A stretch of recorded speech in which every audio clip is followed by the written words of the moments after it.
എന്തൊക്കെയുണ്ട്, സുഖമാണോ എല്ലാവർക്കും? ഞങ്ങളിവിടെ അടിപൊളിയായിട്ടിരിക്കുന്നുണ്ട്. അപ്പോൾ ഇന്ന് ഞാൻ വന്നിട്ടുള്ളത് ഒരു കുക്കിംഗ് വീഡിയോ ആയിട്ടാണ് കേട്ടോ.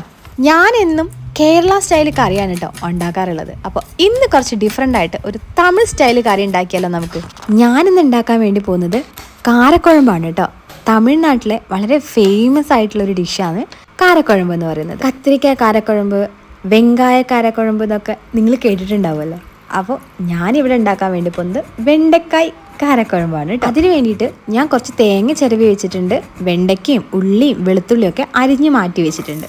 നമുക്ക് ആദ്യം ഒരു പാൻ വെച്ചിട്ട് അതിലേക്ക് എണ്ണ ഒഴിച്ചിട്ട് ഈ വെണ്ടയ്ക്കയും അതുപോലെ നമ്മൾ അരിഞ്ഞു വെച്ചിരിക്കുന്ന ഉള്ളി വെളുത്തുള്ളി എല്ലാം കൂടി ഇട്ടിട്ട് ഒന്ന് വഴറ്റിയെടുക്കാം കേട്ടോ.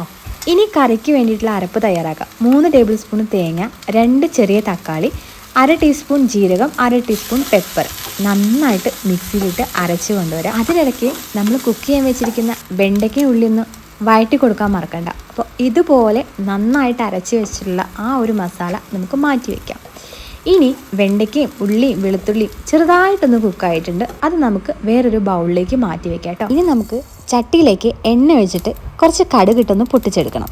കൂടെ കുറച്ച് ഉലുവയും കൂടി ചേർത്തോളൂ കേട്ടോ. അതെല്ലാം ഒന്ന് പൊട്ടി കഴിഞ്ഞതിന് ശേഷം നമ്മളിതിലേക്ക് 2 വറ്റൽമുളകും കുറച്ച് കറിവേപ്പിലയും കൂടെ ചേർത്ത് കൊടുക്കുന്നുണ്ട് കേട്ടോ.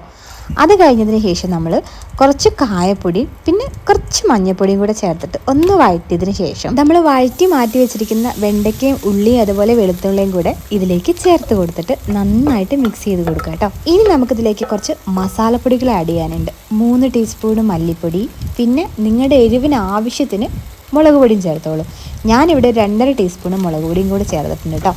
ഇനി നമുക്കിത് നന്നായിട്ടൊന്ന് വഴറ്റിയതിന് ശേഷം നമ്മൾ നേരത്തെ അരച്ച് വെച്ചിരിക്കുന്ന ആ ഒരു തേങ്ങയുടെ പേസ്റ്റ് ഉണ്ടല്ലോ അതൊന്ന് ചേർത്ത് കൊടുക്കണം. എന്നിട്ട് ആവശ്യത്തിന് വെള്ളം കൂടി ഒഴിച്ചു കൊടുത്തോളൂ കേട്ടോ. കഴിഞ്ഞ തവണ നാട്ടിൽ പോയപ്പോൾ മധുരയിലൊന്നും പോയിട്ടുണ്ടായിരുന്നു കേട്ടോ. അന്നാണ് ഞാൻ ആദ്യമായിട്ട് ഈ കാരക്കുഴമ്പ് കഴിക്കുന്നത്. അന്ന് അവിടെ ഉണ്ടായിരുന്ന ആളുകളോട് ചോദിച്ചു, പിന്നെ യൂട്യൂബിലൊക്കെ കയറി കണ്ടതിന് ശേഷമാണ് കേട്ടോ ഞാൻ ഈ ഒരു റെസിപ്പി പഠിച്ചെടുത്തത്. ഇനി നമുക്ക് കുറച്ച് പുളിവെള്ളം കൂടെ ഇതിലേക്ക് ആഡ് ചെയ്ത് കൊടുക്കാം. ഇനി നമുക്ക് നന്നായിട്ടൊന്ന് തിളപ്പിച്ചെടുക്കാം കേട്ടോ. വെണ്ടയ്ക്കൊക്കെ ആദ്യമേ വെന്തതുകൊണ്ട് നമുക്കത് വേവാൻ വേണ്ടി കാത്തിരിക്കുന്നു വേണ്ട.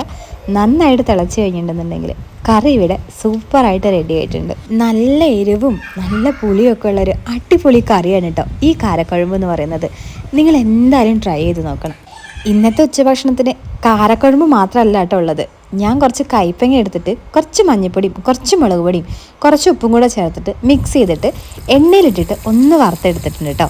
ഞാനൊരു കൈപ്പങ്ങ ഫാൻ അല്ലാത്തതുകൊണ്ട് ഞാനിത് കഴിക്കില്ല എന്നാട്ടോ വിചാരിച്ചത്. പക്ഷേ ഇങ്ങനെ ഉണ്ടാക്കിയപ്പോൾ നല്ല അടിപൊളി ടേസ്റ്റ് ആയിരുന്നു കേട്ടോ, പറയാതിരിക്കാൻ വയ്യ.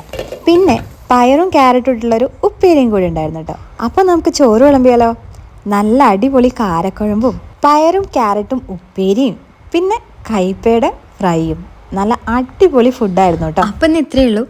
വീഡിയോ ഇഷ്ടപ്പെട്ടിട്ടുണ്ടെങ്കിൽ ലൈക്ക് ചെയ്യാനും നിങ്ങളുടെ അഭിപ്രായങ്ങളൊക്കെ ഒന്ന് കമൻറ്റ് ചെയ്യാനും കൂടെ ചാനലൊന്ന് സബ്സ്ക്രൈബ് ചെയ്യാനും മറക്കണ്ട.